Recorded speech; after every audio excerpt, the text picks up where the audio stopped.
The story of Brendan Thomas Santo is one marked by heartbreak, unanswered questions, and lingering controversy. What began as a simple college visit during a football weekend in late October 2021 quickly spiraled into a months-long search effort. When his body was eventually recovered, authorities declared the case closed. Yet in the years since, new evidence, forensic scrutiny, and persistent public interest have cast doubt on that conclusion, keeping attention fixed on the unresolved inconsistencies surrounding his disappearance. Brendan, just 18 years old, was from Rochester Hills, Michigan. A recent graduate of Adams High School, he had been an active athlete, playing both lacrosse and hockey. By September 2021, he had begun his freshman year at Grand Valley State University, where he embraced academic and social life with energy and optimism. Known for his warmth, sense of humor, and loyalty to friends, he was described by his mother as a great kid, with a funny sense of humor and a great smile. He was the one who always made sure everybody got home.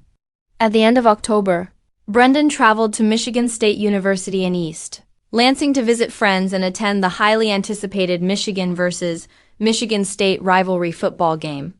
On October 30th, on the night of October 29th, he was staying in Uckley Hall, a dormitory near the Red Cedar River, around 11:45 p.m. He texted friends to say he was on his way to meet them. He was last seen exiting the dorm wearing gray sweatpants, a black t-shirt, a Detroit Red Wings baseball cap, and distinctive Converse sneakers. Crucially, surveillance cameras around Uckley Hall were not operational that night. Officials later explained that federally banned chips had been removed from the system earlier that summer, leaving a critical gap in the timeline and no visual record of Brendan's movements after leaving the dorm. Shortly after midnight, Brendan's phone pinged one last time near Michigan Avenue and Bell Street, an area close to the Red Cedar River. Investigators believe the phone died soon after, leaving no further trace until it was later recovered. When Brendan failed to return by the next morning, his friends reported him missing, triggering an extensive search. The operation quickly grew massive, involving Michigan State University police, local and state authorities, the FBI, drones, sonar scans, cadaver dogs, and volunteer search parties. The Red Cedar River became the primary focus after dogs repeatedly alerted along its banks. Despite weeks of exhaustive searching, no sign of Brendan was found. Even more unsettling, none of his personal belongings, including his phone, wallet, keys, necklace, or hat, were ever located. Meanwhile, a public awareness campaign, Bring Brendan Home, spread across social media and the community, raising a $20,000 reward fund and drawing nationwide attention to the case. As the search dragged on into December 2021, with no breakthroughs and no sign of Brendan, frustration and grief deepened among family, friends, and volunteers.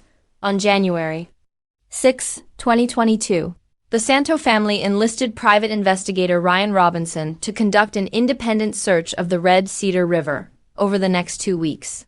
Robinson reviewed sonar and underwater images taken earlier in the investigation. In a logjam of branches and debris downstream, he spotted something unusual: a pair of Converse sneakers matching the distinctive shoes Brendan had been wearing the night he vanished. On January 21st, Robinson notified authorities. That same day, search teams recovered Brendan's body from the Red Cedar River, roughly 1.5 miles downstream from Uckley Hall. He had been trapped beneath debris under U.S. Route 127, an area overlooked during previous searches. Brendan had been missing for 84 days. The following day, an autopsy concluded his death was the result of accidental drowning. Toxicology tests revealed a blood alcohol concentration of 0.22%, nearly 3 times Michigan's legal driving limit, along with a urine alcohol concentration of 0.301% and traces of caffeine. The report listed acute alcohol intoxication as a contributing factor, with the official cause of death recorded as drowning, but the findings did not go unchallenged. Forensic pathologist Dr. Lubisa Dragovic, the Oakland County Chief Medical Examiner, reviewed the case and raised serious doubts. He noted the absence of water in Brendan's lungs and stomach, as well as normal lung weights, results inconsistent with a classic drowning. He also pointed out that no pre-autopsy X-rays were taken to detect internal injuries or air fluid levels.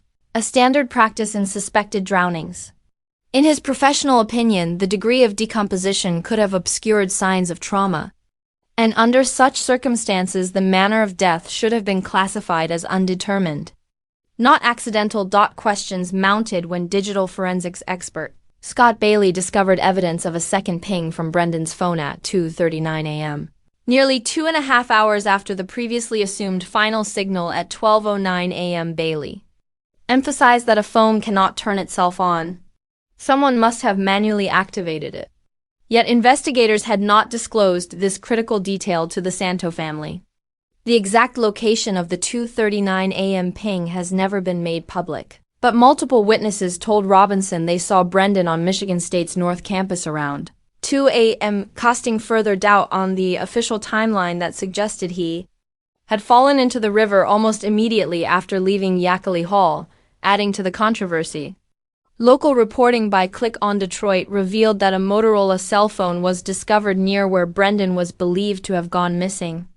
Instead of being preserved as potential evidence, MSU police placed it in the campus lost and found, dismissing it as unrelated. Robinson and others have since questioned that decision, suggesting it may have been a crucial piece of overlooked evidence. Additional concerns arose when personal items recovered near Brendan's body, including a sky blue Tommy Boy printed t-shirt and a blue Grand Valley State University lanyard, were never disclosed to his family. Reports also indicate that no DNA testing was conducted on the lanyard. These omissions fueled speculation that if surveillance footage from nearby businesses or police body-worn cameras were re-examined, Brendan's distinctive clothing might appear, potentially offering new insights. Yet such reviews were never confirmed to have taken place. As these inconsistencies mounted, frustration spilled into public action. More than 5,000 people signed a petition calling for a reinvestigation of Brendan's death. The petition cited multiple unresolved issues: undisclosed phone data, missing information about clothing and personal items, a lack of response to Freedom of Information Act (FOIA) requests, unpursued eyewitness accounts, and the failure to re-examine video evidence in light of new details. For Brendan's parents, Brad and Wendy Santo, the case remains unbearably incomplete. As his father expressed, "We know where he ended up. We just don't know what happened to him."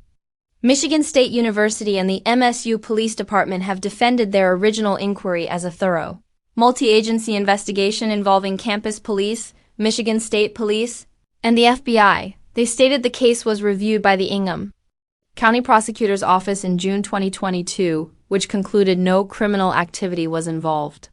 The university has since emphasized new safety measures, including expanded lighting, fencing along the river, and upgraded campus surveillance. But to Brendan's supporters, those assurances ring hollow. Transparency statements do not resolve the unanswered questions. Why was potential evidence like the Motorola phone dismissed instead of preserved? Why was crucial phone data withheld? Why were toxicology and autopsy protocols incomplete? Why were eyewitness reports and distinct clothing details left unpursued? Forensic uncertainties add to the unease. The absence of water in Brendan's lungs suggests he may have died before entering the river or even outside of it entirely. The unexplained 2:39 a.m. phone ping implies he could have been alive and moving hours later than investigators believe. Overlooked items found near his recovery site raise questions of procedural failures in both evidence collection and preservation. Each of these details chips away at confidence in the official conclusion.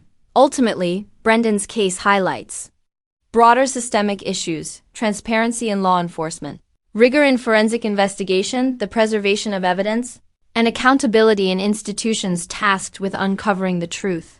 His death has been officially ruled a drunken, accidental drowning. Yet that narrative rests on contested interpretations, challenged by independent medical experts, digital forensics, eyewitness accounts, and overlooked evidence. Brendan Santo was more than a case file. He was an 18-year-old college freshman, a son, a friend with dreams and possibilities ahead of him. The unresolved nature of his death continues to haunt his family and community. Until every unanswered question is addressed through a transparent and independent review, The truth of what happened to Brendan on that October night in East Lansing will remain unsettled.